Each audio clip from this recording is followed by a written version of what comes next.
नमस्कार। धूमिल पांडुलिपि में आप सबका स्वागत है।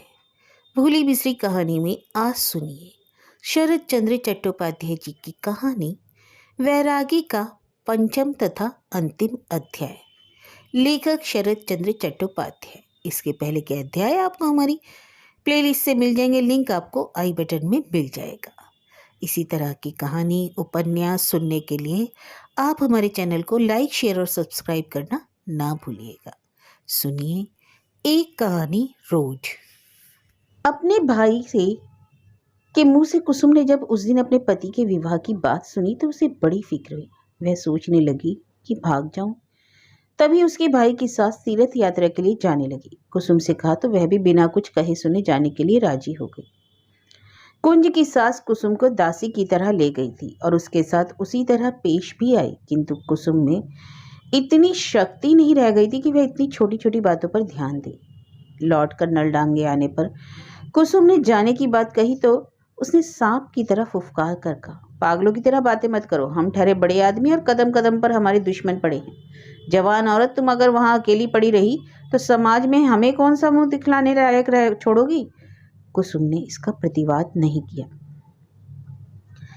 कुछ देर बाद कुंज की सास ने फिर कहा, अगर इच्छा हो तो अकेली तुम दादा के साथ चली जाओ। घर बार देखकर साथ ही चली आना। अकेली तुम वहां किसी भी तरह नहीं रह सकती, कहे देती हूँ। इस बात पर कल शाम कुसुम घर बार देखने आई थी। चरण वगैरह के चले जाने के लगभग 2 घंटे बाद कुंजनाथ जमींदारी की तरह घूमते हुए घर लौटे, नहा धोकर सो गए और तीसरे पहर अपनी बहन को साथ लेकर ससुराल जाने की तैयारी करने लगे। दरवाजा वगैरह बंद कर कुसुम चुपचाप गाड़ी पर जा बैठी। वह जानती थी कि दादा उन लोगों से नाराज हैं, इसलिए सवेरे की कोई बात उनसे नहीं बतलाई। कुंज की पत्नी का नाम है ब्रजेश्वरी। वह जितनी मुखरा है उतनी ही झगड़ालू। पूरे 15 साल की नहीं हुई, किंतु उसकी माँ को भी हार मानकर आंसू बहाना पड़ता है। कुसुम को देखते ही पता नहीं क्यों ब्रजेश्वरी इससे प्रेम करने लग गई थी। उसकी माँ को यह अच्छा नहीं लगा और वह अपनी लड़की से नजर बचाकर उसे खरी खोटी सुनाने लगी। घर के सामने ही एक तालाब है। 3-4 दिन बाद सवेरे ही एक दिन कुसुम कुछ बर्तन धोने के लिए जा रही थी। घर से बाहर आकर ब्रजेश्वरी ने तेज आवाज में पूछा, क्यों ननद जी, माँ ने तुम्हें कितने रुपए माहवार पर रखा है। पास ही भंडारे के सामने बैठी हुई माँ कुछ काम कर रही थी। लड़की का यह व्यंग सुनकर वह चकित हो गई और क्रुद्ध होकर बोली, अरे कैसी बातें कर रही है अरे, अपने आदमी से भी भला कोई तनख्वाह पर काम कराता है। लड़की ने कहा, वे मेरी हैं, तुम्हारी कौन होती है जो उस बेचारी से नौकरानी का काम ले रही है और तनख्वाह भी नहीं दोगी। जवाब पर माँ जल्दी से गई और कुसुम के हाथ से सब बर्तन छीनकर खुद तालाब की ओर चली गई। कुसुम हदबुद्धी सी रह गई। ब्रजेश्वरी उसकी ओर देखकर मुस्कुराई और यह कहते हुए अंदर चली गई, बहुत अच्छा है, जाने दो। इसके बाद 2-3 दिनों तक कुसुम को लक्ष्य कर वह जल्दी कटी सुनाती रही, परंतु अचानक उसका व्यवहार बदल गया। ब्रजेश्वरी को बहुत आश्चर्य हुआ। तबीयत ठीक न होने के कारण कुसुम ने कल रात को खाना नहीं खाया। नहा खाकर खाना खा लेने के लिए आज सवेरे ही घर की मालकिन उससे बार बार कहने लगी। ब्रजेश्वरी ने नजदीक जाकर धीरे से कहा, मैं सोच रही हूँ ननद जी की माँ सहसा बदल कैसे गई। कुसुम ने कोई जवाब नहीं दिया, किंतु वह लड़की माँ को अच्छी तरह से पहचानती थी। उसके इस व्यवहार परिवर्तन के कारण का अंदाज लगाकर वह मन ही मन चिढ़ गई। घर की मालकिन की बहन का गोवर्धन नाम का एक लड़का है। बहुत अधिक ताड़ी और गांजा पीने के कारण उसका चेहरा ऐसा हो गया है कि वह पहचान में नहीं आता कि उसकी उम्र 35 साल की है या 65 साल की। कोई अपनी लड़की उसे देना नहीं चाहता, इसलिए अब तक उसकी शादी नहीं हुई। दूसरे मोहल्ले में उसका घर है। पहले तो शायद वही कभी आता हो, परंतु आजकल किसी छिपी हुई वजह से मौसी के प्रति उसकी श्रद्धा भक्ति इतनी बढ़ गई कि दिन भर वह अंदर बैठा बैठा मौसी से बातचीत करता रहता है और उनकी आज्ञाओं का पालन करता है। आज दोपहर को ब्रजेश्वरी कुसुम को लेकर तालाब में नहाने गई। पानी में उतरते ही सहसा उसकी नजर पास ही की कमादी की झाड़ी में गई। वहीं गोवर्धन एकटक उसकी ओर देख रहा था। उस वक्त वह कुछ नहीं बोली, किंतु घर लौटी तो देखा आंगन में खड़ा खड़ा वहीं मौसी से बातें कर रहा है। जल्दी से घूंघट खींचकर कुसुम अंदर चली गई। ब्रजेश्वरी ने पास जाकर पूछा, क्यों गोवर्धन दादा, पहले तो तुम यहाँ कभी नहीं आते दिखलाई देते थे, किंतु आजकल तुम्हारी इतनी कृपा क्यों हो गई कि अब घर के अंदर आना जाना जरा कम कर दो। गोवर्धन को नहीं मालूम था कि ब्रजेश्वरी ने उसे देख लिया था, किंतु ब्रजेश्वरी के सवाल से वह कुछ अप्रतिभ हो गया और कोई जवाब नहीं दे पाया। किंतु ब्रजेश्वरी की माँ ने आंखें लाल करके चिल्ला कर कहा, तबीयत नहीं होती थी इसलिए नहीं आता था, अब तबीयत होने लगी तो आने लगा, तुम्हारा क्या बिगड़ता है। लड़की ने स्वाभाविक स्वर से ही कहा, ऐसी तबीयत मुझे पसंद नहीं। अपनी बात मैं नहीं कहती माँ, किंतु मेरी ननद भी तो यहाँ है, कम से कम पराई लड़की का ख्याल तो उन्हें रखना ही चाहिए। माँ ने गला फाड़कर चिल्लाते हुए कहा, पराई लड़की के लिए मेरी बहन का लड़का भी पराया हो जाएगा कि मेरे घर नहीं आएगा। और यह पराई लड़की क्या पर्दे वाली है जो किसी के सामने नहीं निकलती। वह तो ऐसी निर्लज्ज है कि उसे देखकर मेरे जैसी बुढ़ियाओं को भी लज्जा आने लगती है। माँ का संकेत समझकर ब्रजेश्वरी चुप रही। उसे याद आया कि उसने भी कुछ दिन पहले कुसुम के बारे में बहुत सी बातें अपनी माँ से कही थी, किंतु तब की बात कुछ और थी। अब वह सब नहीं है। तब उसे कुसुम से प्रेम नहीं था, किंतु अब वैसी बात नहीं है। और जब भगवान की कृपा होती है तब इसी तरह का प्रेम भी होता है। जाते हुए ब्रजेश्वरी ने गोवर्धन की ओर तेज निगाह करके कहा, यह बड़े शर्म की बात है दादा, अपनी जुबान से मैं कुछ कह तो नहीं पाई, किंतु सब कुछ देख लिया। अगर तुम्हें आना हो तो भाई की तरह आया करो, नहीं तो तुम्हारी किस्मत में दुख लिखा है और माँ भी तुम्हें उस दुख से नहीं बचा पाएंगे। यह कहकर वह अंदर चली गई। गोवर्धन का चेहरा स्याह हो गया। कहा, मुझे कुछ नहीं मालूम मौसी, तुम्हारी कसम खाकर कहता हूँ। कौन साला उस झाड़ी में? मैं तो दातुन तोड़ने, चलो ना हलवाई से पूछवा दूँ। आए मेरे साथ वह इस मोहल्ले में, मैं पूछवा देता हूँ। बकते बकते गोवर्धन वहां से खिसक गया। कपड़ा बदलकर ब्रजेश्वरी जब कुसुम के कमरे में गई तो देखा अभी तक वह गीली धोती ही पहने है और जंगले के सहारे खड़ी हुई बाहर देख रही है। आहट पाकर उसने भर्राई आवाज में कहा, भाभी तुम बेकार ही मेरे झंझट में पड़ गई। तुम क्या मुझे यहाँ टिकने नहीं दोगी? पहले कपड़े बदलो तो बतलाती हूँ। यह कहकर ब्रजेश्वरी ने जबरदस्ती उसकी गीली धोती उतरवाकर सूखी धोती पहनवाई। इसके बाद उसने कहा, मुझसे अन्याय नहीं सहा जाता ननद जी, चाहे वह तुम्हारे लिए हो या मेरे लिए। उसका मतलब मैं समझ गई हूँ। अब उसे घर में नहीं घुसने दे सकती। शर्म के मारे वे अपनी माँ के मन की बात नहीं कह सकी। कुसुम ने भर्राई आवाज में कहा, मतलब किसी का कुछ भी क्यों ना हो भाभी, परंतु मैं तुम्हारे पाँव पड़ती हूँ कि बेकार झंझट खड़ा करके मुझे और आफत में मत डालो। मेरे रहते आफत कैसे आ सकती है? जोर से सिर हिलाकर कुसुम ने कहा, मैं देख रही हूँ कि आफत आएगी और अवश्य आएगी। अपने हाथ से जोर से माथा ठोककर कहने लगी, यह जली किस्मत जहां मुझे ले जाएगी वहीं आफत आ जाएगी। स्वयं भगवान भी मेरी रक्षा नहीं कर सकते। यह कहकर वह रो पड़ी। ब्रजेश्वरी सांस नहीं उसकी आंसू पहुंचने लगी और थोड़ी देर तक चुप रहने के बाद धीरे से बोली, शायद तुम्हारा कहना बिल्कुल ठीक है। तुम बुरा मत मानना बहन, किंतु केवल किस्मत को दोष देने से कैसे चलेगा? तुम्हारी गलती भी तो कुछ कम नहीं। कुसुम ने ब्रजेश्वरी की ओर देखते हुए कहा, मैंने कौन सी गलती की? मेरे बचपन की सब बातें तो तुम्हें मालूम ही होती हैं। मालूम है, किंतु यह है तो आदि से अंत तक बिल्कुल झूठ है। तुम तो सयानी हो, सब कुछ जानती हो, फिर भी ना तो सिंदूर लगाती हो, ना चूड़ियां पहनती हो और ना ससुराल ही जाती हो। यह भाग्य का दोष है या तुम्हारा? उस समय तो तुम नहीं जानती थी, किंतु अब तो जानती हो। तुम ही बताओ कि ऐसी कौन सी औरत है जो नाराज होकर विधवा का वेश बनाए रहती है? यह सब तो मुझे मालूम है भाभी, किंतु तुम ही बतलाओ तो केवल सिंदूर और चूड़ी पहन लेने से लोग मान जाएंगे? लोग पूछेंगे कि पति कौन है, इस बात का साक्षी कौन है, और फिर वे भी तो इस तरह मुझे अपने घर नहीं ले जाएंगे। ब्रजेश्वरी अवाक रह गई। बोली, तुम कैसी बात करती हो ननद जी? इस बात का इससे बढ़कर सबूत और क्या हो सकता है? क्या तुम्हें कुछ भी नहीं मालूम कि इसी बात को लेकर नंद काका के साथ इस घर में कितना गोलमाल हो गया?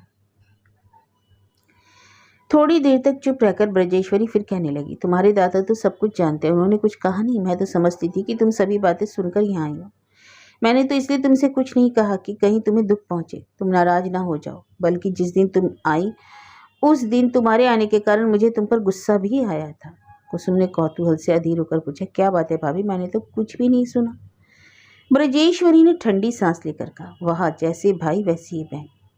नंदोई जी के साथ नंद काका की लड़की की शादी तय हुई थी। उस समय तुम तीर्थ यात्रा के लिए गई थी। तुम्हारे दादा ने ही उस समय इतना शोरगुल मचाया और आखिर में खुद भी चुप भी हो गए।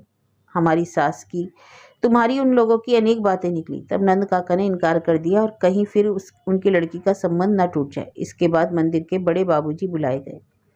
उन्होंने ये फैसला दिया कि सब कुछ झूठ है, क्योंकि एक तो बिना उन्हें सूचित किए समाज में यह सब काम हो नहीं सकता, और दूसरे उन्होंने नंद काका को यह हुक्म दिया कि जिसने यह काम किया उसका नाम बतलाओ। उस समय उन्हें यह मानना पड़ा कि कंठी बदली नहीं गई थी, केवल बातचीत ही चली थी। कुसुम, उत्सुकता से सांस रोककर कहने लगी, नहीं बदली गई थी, मेरे मन में भी ऐसा ही होता था भाभी, लेकिन मेरे बारे में इतनी बातें उठी कैसे? ब्रजेश्वरी ने हंसकर कहा, तुम्हारे दादा को कभी कभी बाई का झोंका जो आता है, अगर कोई दूसरा होता तो लाज के मारे इतना गोलमाल मचाता ही नहीं, किंतु इन्हें तो इसका ध्यान ही नहीं। यही बात लेकर वे चारों ओर आंदोलन करने लगे, क्यों नंद अपनी लड़की की शादी उनसे करेगा, और मेरी बहन ने कोई गलती नहीं की, उसकी कंठी बदली ही नहीं गई, क्योंकि मेरे बहनोई उसे अपने घर नहीं ले जाएंगे क्या? कुसुम ने मारे लज्जा के कुंठित होकर कहा, राम राम, तब क्या हुआ? ब्रजेश्वरी ने कहा, उसके बाद और कुछ नहीं हुआ। हमारी सास और नंद काका की बहू दोनों एक गांव की लड़कियां थीं। क्रोध, दुख, लज्जा और अभिमान के कारण तुम्हें ले आकर उनके लड़के के साथ बातचीत तय हुई, किंतु हुआ नहीं। परंतु नंदोई जी भी तो ये सब बातें अपने कानों से सुन गए हैं ननद जी। क्या उन्होंने फिर भी इस बारे में कुछ नहीं कहा? मैंने तो सुना था कि वे तुम्हें। कुसुम ने मुंह फेर कर कहा, मालूम होता है भाभी की उस दिन वे वही बातें कहने आए थे। ब्रजेश्वरी ने विस्मित होकर पूछा, किस दिन? इस बीच तुम्हारे यहाँ गए थे? हाँ, उसी दिन सवेरे, जिस दिन हम ही आए थे। फिर क्या हुआ? मेरे बुरे व्यवहार के कारण बिना कुछ कहे सुने चले गए। ब्रजेश्वरी ने मुस्कुराते हुए कहा, क्या किया था तुमने? अपने घर में घुसने ही नहीं दिया, बातचीत ही नहीं की ना? कुसुम ने कुछ जवाब नहीं दिया, एक लंबी सांस खींचकर चुपचाप बैठी रही। ब्रजेश्वरी ने भी कुछ नहीं पूछा। शाम का अंधकार घना होता जा रहा था। चारों ओर शंखनाद सुनकर वे चौंक कर उठ खड़ी हुई और बोली, जरा बैठो ननद जी, चिराग जलाकर मैं भी आती हूँ। यह कहकर ब्रजेश्वरी वहां से चली गई। लौटकर उसने देखा कुसुम जमीन पर औंधी पड़ी हुई सिसक सिसक रो रही है। चिराग यथास्थान रखकर कुसुम के सिर पर हाथ रखकर चुपचाप बैठ गई। थोड़ी देर तक बैठे रहने के बाद धीरे से बोली, सचमुच ही तुमने अच्छा काम नहीं किया ननद जी। यह तो मुझे नहीं मालूम कि तुमने क्यों किया, परंतु जब वे तुम्हारे हैं तो तुम उनकी, तो बिना उनसे पूछे तुम्हें कहीं जाना नहीं चाहिए। कुसुम सिर उठाकर चुपचाप सुनती रही। ब्रजेश्वरी ने फिर कहा, तुम्हारी ही बातें सुनकर मैं सोचती हूँ कि अगर तुम्हारी जगह मैं होती तो पैदल चलकर क्या उनके कहने पर रास्ते पर नाक रगड़ती हुई वहां तक नहीं जाती? कुसुम उसी तरह पड़ी रही, अस्फुट स्वर में बोली, मुंह से तो यह कहा जा सकता है भाभी, किंतु किया तो नहीं जा सकता, कभी नहीं। जाने से पति पुत्र मिलेंगे, खाना कपड़ा मिलेगा, इतना मिलने पर स्त्री के लिए कौन सा काम मुश्किल हो सकता है? मुझे तो वह सब नहीं मिलता, फिर भी लौट कर नहीं आती, दुत्कारने पर भी नहीं आती, शरीर पर तो हाथ उठाते नहीं, फिर डर किस बात का? बहुत कहते तो कहते जाओ, मैं कह देती तुम चले जाओ, अगर जबरदस्ती रहने लगती तो वे मेरा क्या कर लेते? इतने दुख में भी ब्रजेश्वरी की बात सुनकर कुसुम हंस पड़ी, किंतु ब्रजेश्वरी ने उस हंसी में योग नहीं दिया। वह अपनी दिल की बातें कह रही थी, कुसुम को हंसने या सांत्वना देने के लिए नहीं। वह और भी गंभीर होकर कहने लगी, मैं बिल्कुल ठीक कहती हूँ ननद जी, तुम किसी की भी मत सुनो और चुपचाप उनके पास चली जाओ। ऐसी विपत्ति में पति पुत्र को अकेले मत छोड़ो। ब्रजेश्वरी की आवाज में ही आकस्मिक परिवर्तन सुनकर कुसुम झटपट उठ बैठी। विपत्ति कैसी? विपत्ति? ब्रजेश्वरी ने कहा, विपत्ति नहीं तो और क्या, भले ही मजे में हो, किंतु बड़ाल में हैजे का जोर है। अभी अभी तुम्हारे भाई कह रहे थे कि दिनों दिन रोग बढ़ता ही जा रहा है और 10-12 आदमी रोज ही मर रहे हैं। कुसुम उसके दोनों पैरों पकड़कर रोने लगी। उस दिन अपना चरण देने के लिए आए थे भाभी, किंतु मैंने नहीं लिया, मैंने उनकी बात नहीं सुनी भाभी। ये क्या कह रही हो ननद जी, मेरे पाँव मत छुओ। ब्रजेश्वरी ने रोककर कहा, अच्छा तो अब सुनो, जाकर लड़के को संभालो। अब मैं कैसे जाऊं? ब्रजेश्वरी कुछ कहना चाहती थी कि पीछे से पैरों की आवाज आई। आंख खोलकर देखा, दरवाजा खोलकर माँ चौखट के पास खड़ी है। नजर मिलते ही माँ ने ताना मारा, क्या सलाह दी जा रही है ननद को? ब्रजेश्वरी ने स्वाभाविक स्वर से कहा, अंदर चली आओ माँ, डरो मत, अपने आदमी को कोई बुरी सलाह नहीं देता, मैं नहीं देती। माँ बड़ी देर तक भीतर ही भीतर जलती रही, चिल्लाकर बोली, इसका मतलब तो यही हुआ ना कि मैं लोगों को बुरी सलाह देती हूँ। जब यह कलमुही घर में आई तभी मैं समझ गई कि इस घर को भी मिट्टी में मिला देगी। इसके इस स्वभाव से कुंज इसे फूटी आंखों भी नहीं देखना चाहता। बेटी भी माँ को कुछ ऐसा ही कड़ा जवाब देना चाहती थी, किंतु कुसुम ने धीरे से चिकौटी काटी और वह रुक गई। कहा, इसलिए तो मैं कलमुही से कह रही थी कि यहाँ मत रह, ससुराल चली जा। ससुराल का नाम सुनते ही माँ ने पान से सने होठ और तिलक लगाई हुई नाक से कोड़कर कहा, कि ससुराल भेज रही हूँ, जरा सुनो नंद वैष्णव के। अब की ब्रजेश्वरी ने धमकाते हुए कहा, सब कुछ जानकर भी अनजान बनकर ही बेकारी उसका अपमान मत करो। लड़कियों की 10वीं ससुराल नहीं हुआ करती। आज नंद वैष्णव का नाम लिया जाएगा और कल गोवर्धन के बाप का। लड़की से यह कड़ा और स्पष्ट संकेत पाकर माँ बारूद की तरह बस पड़ी। अरे बेटी होकर तू माँ पर इतना बड़ा दोष लगा रही है? लड़की ने कहा, केवल दोष ही होता तो खैर था माँ, किंतु यह तो सोच की बात है। माँ, तुम जैसी वैष्णव स्त्रियों को देखकर तो जी चाहता है कि हम अपने डोम चमार कहें अपने को, तो कहीं ज्यादा अच्छा हो। वैष्णव कहते हुए सिर झुक जाता है। किंतु छोड़ो, चिल्लाओ मत। अगर तुम्हें इस बात का अफसोस है कि मैंने तुम पर दोष लगाया है तो तुम ननद जी को बड़ाल भेज दो। इसके बाद जो जी में आए कह लेना, मुझे 10 गालियां भी सुना लेना। तुम्हारी कसम खाकर कहती हूँ माँ, कुछ भी नहीं बोलूंगी। लड़की की बातों से माँ समझ गई, अगर लड़ाई आगे बढ़ी तो उसे हारना ही पड़ेगा, इसलिए नरम होकर बोली, वहां भेजी देने में तो इसे घर के में कैसे ले लेंगे।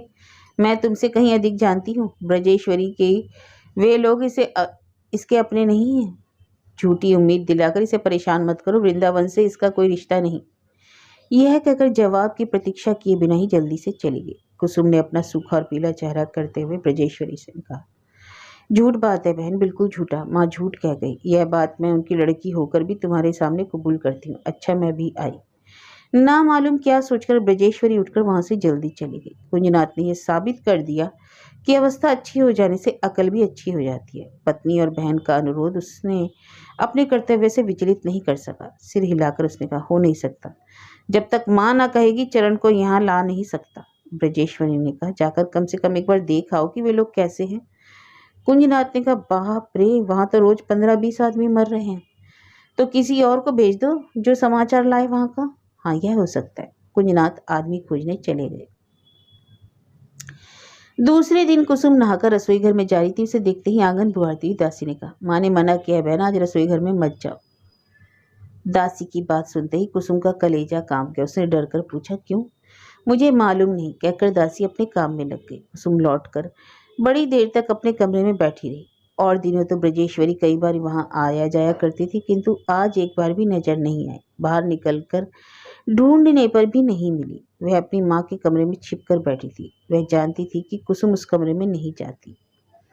रोज दोनों साथ ही भोजन किया करती थी। जब भोजन का समय बीत चला तो मारी आशंका की कुसुम से रहा नहीं गया। एक बार फिर ब्रजेश्वरी को खोजने में निकली। तभी माँ ने जाकर कहा, अब देर क्यों कर रही हो बेटी, जल्दी जाओ, एक डुबकी लगाओ और खाना खा लो। तुम्हारे दादा सब पूछने के लिए ठाकुरबाड़ी गए हैं।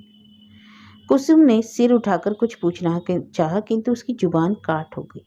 तब खुद माँ ने कुछ करुण स्वर में कहा, जब तुम लड़के की बहू हो तो उसी की तरह तुम्हें भी अशौच मानना पड़ेगा, जो भी हो। परंतु बेचारी थी तो बड़ी भली मानस। उस दिन हमारी ब्रजेश्वरी का संबंध तय करने आई थी तो बेचारी ने कितनी ही बातें कही थी। आज 6 दिन हो गए, वृंदावन की माँ मर गई, जो होना था वह हो गया। भगवान अब उस लड़के को बचा देते। क्या नाम है उसका बेटा? चरण। ओह, राजा जैसा मालूम होता है। उसे आज सुबह ही 2-3 कै और दस्त हो गए हैं। कुसुम कुछ नहीं बोली, चुपचाप कमरे में चली गई। करीब 3 बज चुके थे। ब्रजेश्वरी ने चारों ओर खोज डाला, किंतु कुसुम का कहीं पता नहीं। अंत में दासी से पूछा, क्यों, तुमने ननद जी को देखा? नहीं, सवेरे देखा था, दासी ने जवाब दिया। अपनी पत्नी की रुलाहट सुनकर कुंजनाथ की कच्ची नींद खुल गई। उठकर बैठते हुए पूछा, क्या हुआ, कहाँ चली गई? ब्रजेश्वरी ने रोते रोते कहा, पता नहीं, बाहर भीतर तालाब बगीचे चारों ओर खोज आई, पर कुछ पता नहीं चला। ब्रजेश्वरी की रुलाहट और तालाब का नाम सुनकर कुंजनाथ रो पड़े। तो वह जिंदा नहीं है। माँ की बातें बर्दाश्त न कर सकने के कारण वह कहीं डूब तो नहीं मर गई। यह कहकर वे दौड़े बाहर जा रहे थे कि ब्रजेश्वरी ने उसका पल्ला पकड़ लिया। सुनो तो सही, तुम इस तरह मत जाओ। नहीं, मैं कुछ सुनना नहीं चाहता। यह कहकर झटके से अपना पल्ला छुड़ाकर कुंजनाथ पागलों की तरह बाहर निकल गए। कोई 10-1 मिनट बाद कुंजनाथ आंगन में खड़े होकर औरतों की तरह जोर जोर से चिल्लाकर रोने लगे। माँ, माँ, सास से बोले, मेरी बहन को मार डाला तुमने। मैं अब यहाँ नहीं रहूंगा, इस घर में पैर नहीं रखूंगा। हायरी कुसुम। कुंजनाथ की सास को भी कुछ मालूम नहीं था। चिल्लाहट सुनकर वे बाहर निकली और हदबुद्दी सी खड़ी हो गई। उन्हें देखते ही कुंजनाथ वहीं औंधा होकर सिर पीटने लगा। इसी राक्षसी ने मेरी बहन को खा डाला। हाय, मैं मर क्यों ना गया, हाय। ब्रजेश्वरी ने नजदीक जाकर उसका हाथ पकड़कर खींचा, किंतु धक्का देकर उसने गिरा दिया। चल, तू भी दूर हट जा, मुझे मत छूना। ब्रजेश्वरी उठ खड़ी हुई। अब की जबरदस्ती उन्हें कमरे में खींच ले गई और बोली, बस रोने चिल्लाने से तुम्हारी बहन आ जाएगी। मैं कहती हूँ डूबकर नहीं मरी है। कुंजनाथ को विश्वास नहीं हुआ। वे उसी तरह रोते रहे। बड़ी तकलीफ से उन्होंने इस बहन को पाला पोसा था और वे उसे बहुत चाहते थे। इसके पहले कुसुम ने कई बार डूब मरने की धमकी दी थी। अब उनकी आंखों में बहुत से आंसू आने लगे और उनकी बहन का मृत शरीर जैसे उसी में तैरने लगा। ब्रजेश्वरी ने स्नेहपूर्वक अपने पति की आंखों से आंसू पोंछते हुए कहा, तुम चुप हो जाओ, मुझे विश्वास है कि वे नहीं मरी।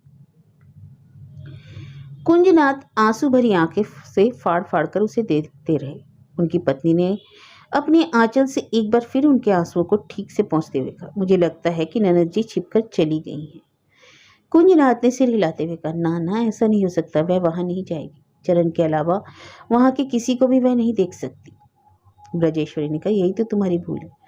जैसे मैं तुम्हें चाहती हूँ वैसे वे भी अपने पति को चाहती हैं, जो कुछ भी हो। पर तुम्हारे केवल चरण के लिए तो वे वहां जा सकती हैं, परंतु बड़ाल का रास्ता तो वह नहीं जानती।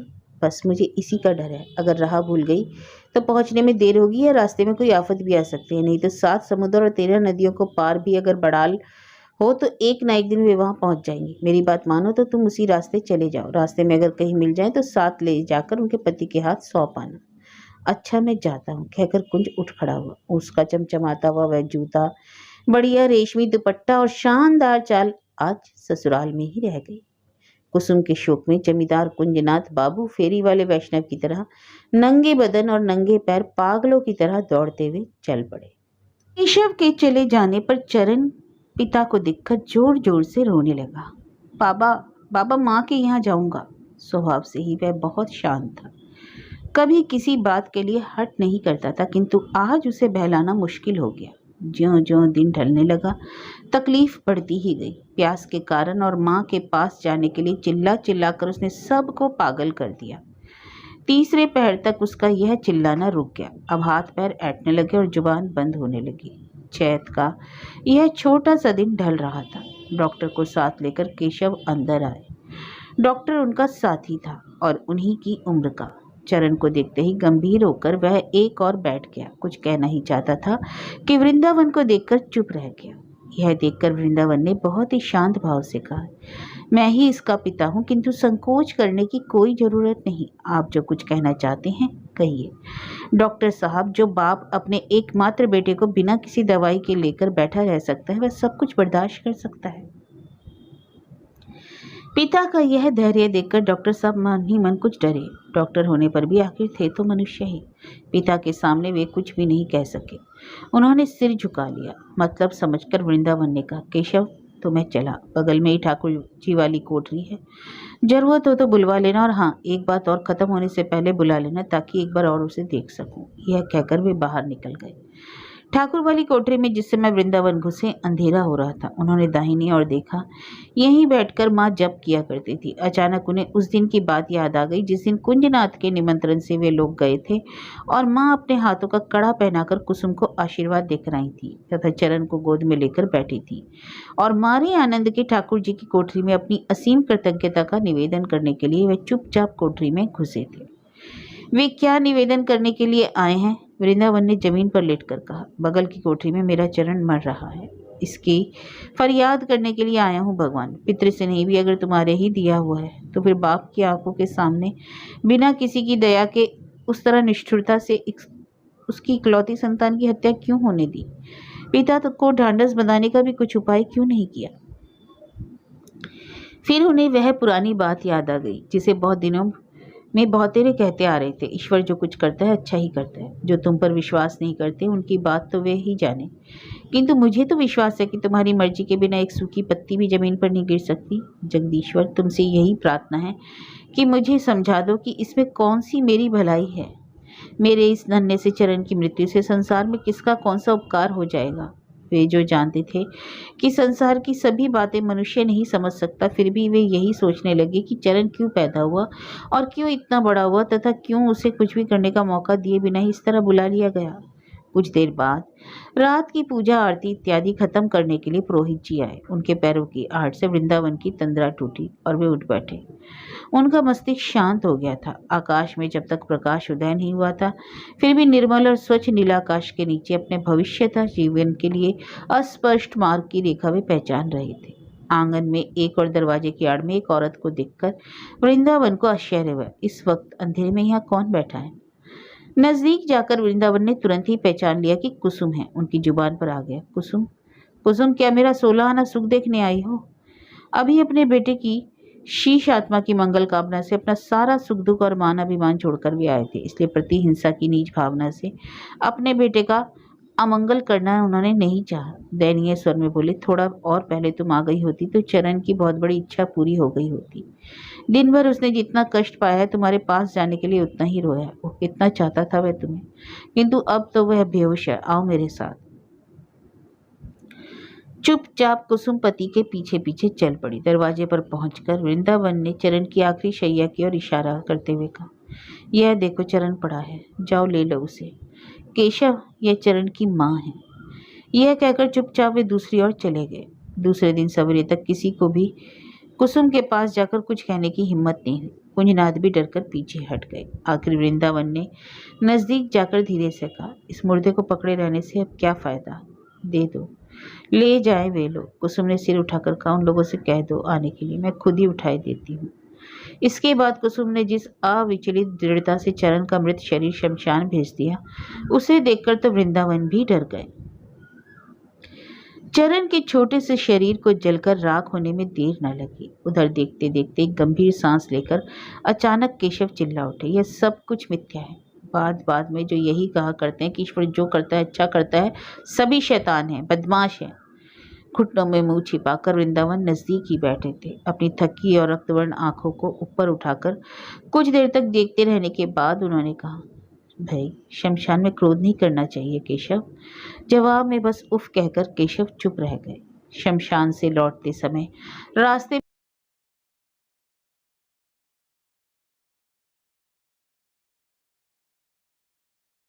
तो एक ठंडी सांस लेकर वृंदावन ने अपने मित्र की ओर देखते हुए कहा, लगता है कि उस सवाल का जवाब मुझे मिल गया जो कल ही से मेरे हर घड़ी दिमाग में चक्कर काटा करता था।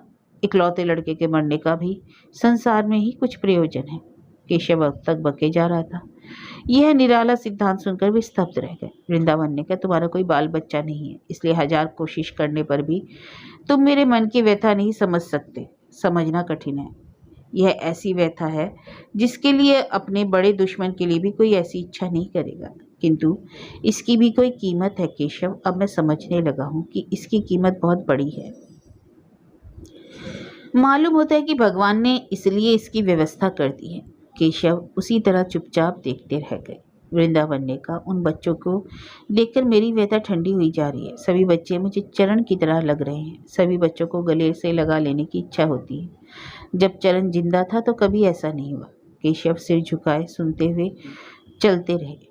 पाठशाला के विद्यार्थी वनमाली और उसका छोटा भाई पानी और कलेवा लेकर जा रहे थे। वृंदावन ने पुकार कर कहा, कहाँ जा रहे हो वनमाली? वनमाली ने कहा, खेत पर बाबा को कलेवा देने के लिए ले जा रहा हूँ पंडित जी, जरा सुनो तो। कहकर वृंदावन ने दोनों हाथ खींचकर बहुत स्नेह से दोनों को गले लगा लिया और कहा, आह कलेजा ठंडा हो गया वनमाली। केशव, कल मुझे बड़ा डर हो रहा था कि सचमुच ही मैंने चरण को खो दिया, किंतु अब डर नहीं। अब खोने का कुछ भी नहीं। मेरा चरण इन्हीं लोगों में मिला है और मैं इन्हीं लोगों में एक दिन फिर उसे पा जाऊंगा। केशव ने डरकर इधर उधर देखते हुए कहा, छोड़ दो इन्हें वृंदावन, अगर इनकी माँ या कोई और देख ले तो बहुत नाराज होगी। ओह हाँ हाँ, मैं चरण को जलाकर जो आ रहा हूँ। यह कहकर वृंदावन उन्हें छोड़कर खड़े हो गए। बनमाली पंडित जी के व्यवहार में से बहुत लज्जित हुआ था। छूटते ही वह भाई के साथ जल्दी से गायब हो गया।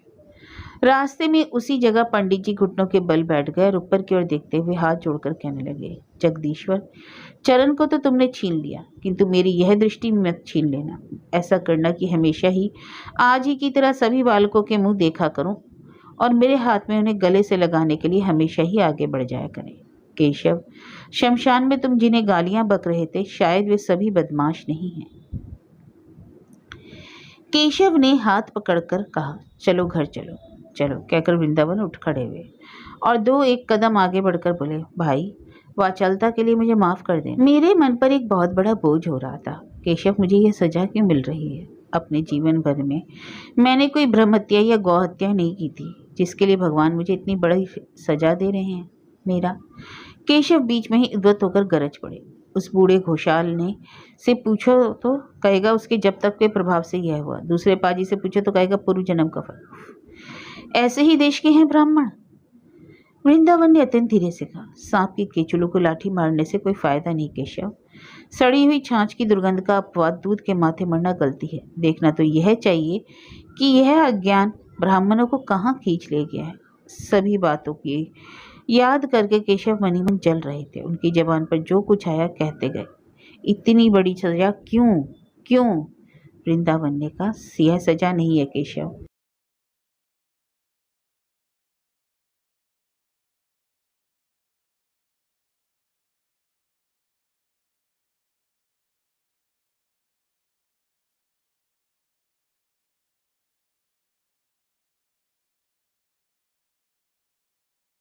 में रहने के गौरव का यह फल है। बिना दुख के कोई भी बड़ी चीज नहीं मिलती है। वह पुत्र शोक जैसे बड़े दुख के अलावा और किसी भी तरह नहीं मिल सकती। अगर मैं दिखला सकता तो कलेजा चीरकर दिखला देता कि संसार के सभी बालकों को चरण अपनी जगह पर छोड़ गया है। तुम ब्राह्मण हो, मुझे यही आशीर्वाद दो कि आज जो कुछ मुझे मिला है उसे गंवाकर मैं अपने हाथों से सब कुछ नष्ट कर दूं। वृंदावन का गला रूंध गया। दोनों दोस्त आमने सामने खड़े होकर फूट फूट कर रोने लगे। वृंदावन ने उस दिन महज एक ही कुआं बनवाने का निश्चय किया था, परंतु अब लगता है जैसे एक कुएं से काम नहीं चलने वाला। गांव के पूरब की ओर गरीबों की बस्ती है, इसलिए जब तक उस मोहल्ले में भी एक कुआं नहीं बन जाता तब तक ना तो पानी की दिक्कत मिटेगी, ना हैजे का भय ही जाएगा। इसलिए कंपनी के साहब से मिलकर केशव ऐसी खबर ले आए कि अगर अधिक रुपया खर्च किया जाए तो एक ऐसा कुआं बन सकता है जिससे एक तो क्या 5-7 गांव का काम चल सकता है और पानी के अभाव में तथा खेतों की सिंचाई में उससे काफ़ी मदद मिल जाएगी। वृंदावन बड़ी खुशी से राजी हो गए। श्राद्ध के दिन अपनी देहतर जायदाद को छोड़कर उन्होंने बाकी सारी जायदाद केशव को रजिस्ट्री करने के लिए दे दी और कहा, ऐसा करो केशव कि आगे चलकर चरण की तरह उनके भाई बंधुओं को विषाक्त पानी के कारण मरना ना पड़े। मेरी सबसे बढ़कर जायदाद मेरी पाठशाला है। इसका भार जब तुमने ले लिया तो मुझे और किसी चीज़ की ज़रूरत नहीं। यही चाहता हूँ कि लौटकर अगर फिर कभी इधर आ सकूँ तो इतना अवश्य देख सकूँ कि मेरी पाठशाला का कम से कम एक विद्यार्थी यथार्थ मनुष्य तो बन सकता है। उसी दिन मैं चरण का दुख भूलूंगा। इधर कई दिनों से दुर्गादास बाबू हमेशा ही हाजिर रहा करते थे। उन्हें बहुत दुख हुआ। बोले, वृंदावन, समझ में नहीं आता मैं तुम्हें कैसे सांत्वना दूं भाई। किंतु भाई, दुख चाहे कितना भी बड़ा क्यों ना हो, उसे बर्दाश्त करने में ही मनुष्य तत्व है। ईश्वर यह कभी नहीं चाहता कि मनुष्य अक्षय होकर संसार छोड़ दे। सिर उठाकर वृंदावन ने नम्र स्वर में कहा, संसार छोड़ने को तो कोई संकल्प ही नहीं मास्टर साहब, बल्कि वह तो बिल्कुल असंभव है। लड़कों का मुंह देखकर मुंह देखे बिना मैं एक दिन भी जिंदा नहीं रह सकता। आपकी कृपा से सभी मुझे पंडित महाशय कहते हैं। अपना यह सम्मान मैं कभी जाने नहीं दूंगा। कहीं अन्यंत्र जाकर फिर यही पेशा शुरू करूंगा। दुर्गादास बाबू ने कहा, सब कुछ तो तुमने पानी का कष्ट हटाने में ही दान कर दिया, फिर तुम्हारा काम कैसे चलेगा? वृंदावन ने संकोच से दीवार पर टंगी भीख मांगने वाली झोली दिखलाकर कहा, मास्टर जी, वैष्णव के लड़के को मुट्ठी भर भिक्षा की कमी कहीं नहीं होती। मेरे बाकी दिन बड़े मजे में कट जाएंगे। इसके अलावा यह जायदाद मेरे चरण की थी और उसी के संगी साथियों को मैंने वह दान कर दी। वृद्ध ब्राह्मण होने पर भी दुर्गादास बाबू श्राद्ध के दिन अपनी देखरेख में ही सारा काम करा रहे थे, इसलिए कुसुम का यथार्थ परिचय उन्हें मिल गया था। उस समय उसी को याद करके कहा, ना भैया, यह अच्छा नहीं होगा। तुम्हारी बात कुछ और है, किंतु बहू के लिए तो बड़ी लज्जा की बात है। यह नहीं हो सकता। वृंदावन ने सिर झुकाकर कहा, वह अपने भाई के पास रहेगी। दुर्गादास वृंदावन को अपने लड़के की तरह मानते थे। उनकी विपत्ति और गृह त्याग के इस निश्चय से अत्यंत दुखित होकर बोले, जन्मभूमि छोड़ने की क्या जरूरत है वृंदावन, यहाँ रहकर भी तो पहले की तरह काम कर सकते हो। वृंदावन की आंखें छल छलाईं। बोले, भीख मांगकर निर्वाह करने के अलावा अब मेरे लिए कोई उपाय नहीं, परंतु यहाँ मुझसे वैसा नहीं हो सकता। इसके अलावा इस घर में जहाँ भी मेरी निगाह पड़ती है वहाँ उसके छोटे छोटे हाथ पैर के निशान ही नजर आते हैं। क्षमा कीजिएगा मुझे मास्टर जी, मैं आदमी हूँ और इतने बोझ से आदमी का सिर दब जाएगा। दुर्गादास दुखित होकर चुप हो गए।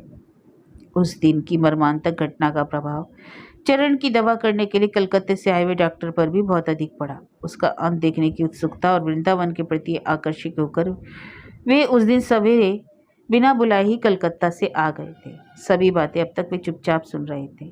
वृंदावन के इतने बड़े वैराग्य के कारण तो किसी तरह वे समझ सकते थे, किंतु यह बात उनकी समझ में नहीं आती थी कि केशव भविष्य की अपनी सारी उन्नति को तिलांजलि देकर इस तरह स्वेच्छा से इस छोटी सी पाठशाला का भार क्यों अपने ऊपर ले रहा है। चकित होकर उन्होंने अपने दोस्त से पूछा, केशव, क्या तुम सचमुच ही अपने उज्जवल भविष्य को तिलांजलि देकर अपना सारा जीवन इस पाठशाला में गुजार दोगे? आखिर ब्राह्मण कार्य तो विद्यादान है, कहीं बैठकर करे। डॉक्टर ने कुछ उत्तेजित होकर कहा। सो तो मैं जानता हूँ, किंतु क्या कॉलेज की प्रोफेसरी और इस पाठशाला की पंडिताई एक ही है? जरा सुनूं तो, इसमें तुम्हारी कौन सी उन्नति होगी? केशव ने अत्यंत सहज भाव से कहा, खूब उन्नति है। रुपया पैसा कमाना और उन्नति करना दोनों एक नहीं है अविनाश बाबू। मानता हूँ एक नहीं है, किंतु ऐसे गांव में रहना भी तो महापाप है। उफ, उसकी याद आते ही रोमांच हो जाता है। वृंदावन हंसने लगे। केशव के जवाब देने से पहले ही बोले, क्यों डॉक्टर साहब, केवल गांव का ही दोष है, आप लोगों का नहीं? मेरी हालत देखकर तो आप कांप गए, किंतु कितने बच्चे, कितने पुरुष और कितनी स्त्रियों की हर साल यही हालत होती है, और किसकी नज़र उन पर पड़ती है? ऐसी निर्दयता से हमें छोड़कर अगर आप नहीं चले जाते तो हम लोग इस तरह निरुपाय होकर नहीं मरते। बुरा मत मानिएगा डॉक्टर साहब, किंतु जिनसे आपको खाने के लिए अन्न और पहनने के लिए कपड़ा मिलता है, वे सब इसी गांव के अभागे दरिद्र लोग हैं। इन्हीं को कुचलकर आप लोगों के ऊपर चढ़ने की सीढ़ी तैयार होती है। एमए पास करके भी केशव स्वेच्छापूर्वक उस उन्नति से विमुख होकर खड़े हुए हैं। आनंद उत्साह के मारे सहसा वृंदावन का आलिंगन करके केशव कहने लगे, वृंदावन, मनुष्य बनने का तुमने मुझे कितना मौका दिया। कृपया करके 10 साल बाद एक बार फिर यहाँ आकर देख जाना कि यहाँ लक्ष्मी और सरस्वती दोनों की ही प्रतिष्ठा हुई है या नहीं। श्रद्धा और विस्मय से दुर्गादास और अविनाश दोनों ही उन दोनों मित्रों का मुंह देखते रहे। केशव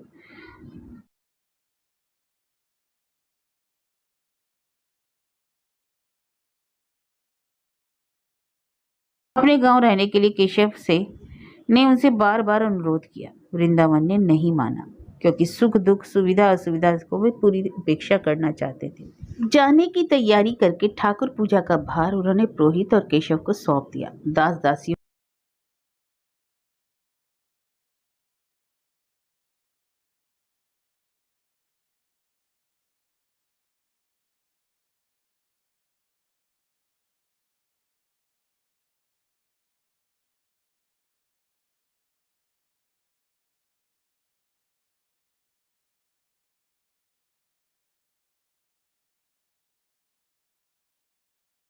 उन्होंने इस बात की खोज खबर नहीं ली थी। कुसुम क्यों आई, कैसे आई और अभी तक क्यों रुकी है, उन्होंने सोचा था कि वह अपने आप आई है, श्राद्ध हो जाने पर अपने आप चली भी जाएगी। उससे बातचीत की थी, किंतु उस दिन सवेरे के अतिरिक्त फिर उन्होंने कभी उसके मुंह की तरफ नहीं देखा। कुसुम ने भी उनसे मिलने और बातचीत करने की तनिक कोशिश नहीं की। अब अधिक समय नहीं था। वृंदावन ने यह जानने के लिए कुसुम के पास एक दासी भेजी कि वह कब जाएगी, और खुद उत्तर की प्रतीक्षा में बाहर खड़ा रहा। दासी ने तुरंत ही आकर जवाब दिया, वे अभी नहीं जाएंगे। वृंदावन ने विस्मित होकर कहा, अब तो यहाँ रहने का कोई भी ठिकाना नहीं, उनसे बतला क्यों नहीं दिया? दासी ने कहा, वे खुद ही सब कुछ जानती है। अच्छा, एक बार फिर पूछाओ कि यहाँ क्या अकेली ही रहेंगी? दासी तुरंत पूछकर लौट आई। हाँ, तब वृंदावन खुद ही अंदर चले गए। कमरे का दरवाजा बंद था। सहसा दरवाजा खोलकर अंदर जाने का साहस उन्हें नहीं हुआ। जरा सा दरवाजा खोलकर अंदर देखते ही उनके रोंगटे खड़े हो गए। जले हुए घर की जली दीवार की तरह विक्षिप्त होकर कुसुम उधर मुंह किए खड़ी थी। आज पहले पहल यह देखकर वृंदावन पीछे हट गई कि आत्मग्लानि और पुत्र शोक थोड़ी ही देर में आदमी को क्या कर देता है। असावधानी के कारण दरवाजे खटक उठे। आगे बढ़कर किवाड़ खोलते हुए कुसुम ने कहा, अंदर आओ। वृंदावन के अंदर आते ही कुसुम ने दरवाजा अंदर से बंद किया और सामने आकर खड़ी हो गई। वृंदावन को संदेह हुआ कि शायद इसका दिमाग होश में नहीं है, पागल हो गई है, कुछ कर बैठे। उनकी छाती कांप गई, पर कुसुम ने कोई वैसा काम नहीं किया। गले में आंचल लपेटकर चुपचाप स्वामी के पैरों में पड़ी रही। फिर भी डर के कारण वृंदावन को हिलने डुलने की हिम्मत नहीं हुई। अवाक होकर जैसे कि तैसे खड़े रहे। बड़ी देर तक उसी तरह पड़ी रहकर कुसुम मानो उन्हीं चरणों में शक्ति पाने लगी। बड़ी देर बाद वह उठ बैठी और पति की ओर देखकर करुण स्वर से बोली, सभी कहते हैं कि तुमने बर्दाश्त कर लिया, किंतु मेरा कलेजा तो धधक रहा है। मैं कैसे बचूंगी? तुम्हें छोड़कर मैं मरूंगी कैसे? उनके मन की विद्वेष की भावना उससे में खत्म हो चली थी। कुसुम का हाथ पकड़कर कहा, कुसुम, जैसे मुझे शांति मिली है वैसे तुम्हें भी मिलेगी। इसके अलावा शांति का कोई उपाय नहीं। कुसुम चुपचाप देखती रही। वृंदावन कहने लगे, मैं जानता हूँ कुसुम की चरण को तुम कितना चाहती थी, इसलिए तुम्हें भी मैं उसी रास्ते पर बुला रहा हूँ। तुम्हारा चरण ना तो मरा है, ना खोया है, ना वह केवल छिपा है। एक बार अच्छी तरह देखना, अगर सीख लो तो जान जाओगी सभी बालकों में हमारा चरण है। कुसुम की आंखों से आंसू निकल आए। एक बार फिर उसने पति के चरणों में अपना सिर रख दिया। कुछ देर बाद सिर उठाकर कहा, मैं भी तुम्हारे साथ चलूंगी। वृंदावन ने कुछ डरते हुए कहा, मेरे साथ यह असंभव है। नहीं नहीं, बिल्कुल संभव है, मैं चलूंगी। कैसे चलोगी कुसुम? मैं तुम्हारा पालन कैसे करूंगा? अपने लिए तो मैं भिक्षा मांग सकता हूँ, किंतु तुम्हारे लिए तो ऐसा नहीं कर सकता। इसके अलावा तुम पैदल कैसे चलोगी? कुसुम ने अविचलित होकर कहा, बड़े मजे में चल सकती हूँ, पैदल ही चलकर यहाँ तक आई हूँ। मैं तुम्हें भीख नहीं मांगने दूंगी, चाहे वह भीख मेरे लिए हो या तुम्हारे लिए। तुम्हें सब अपना कर्तव्य करते चलना है। मैं जीविका का उपाय करना जानती हूँ और गृहस्थी चलाना भी। अपने दादा की गृहस्थी अब तक मैं ही चलाती रही हूँ। वृंदावन सोचने लगे। कुसुम ने कहा, सोचना विचारना बेकार है, मैं जरूर ही चलूंगी। गलती करके मैं अपना पुत्र खो चुकी, अब पति को नहीं खोना चाहती। वृंदावन ने कुछ सोचकर कहा, मेरा चरण मुझे जो मंत्र सिखला गया है, क्या तुम भी वह मंत्र सीख सकोगी? कुसुम ने दृढ़ और शांत स्वर से कहा, सीख सकूंगी। अच्छा तो चलो, कहकर वृंदावन ने अपनी स्वीकृति दे दी और केशव पर सभी भार छोड़कर उसी रात को अपनी पत्नी के साथ बड़ाल से चले गए।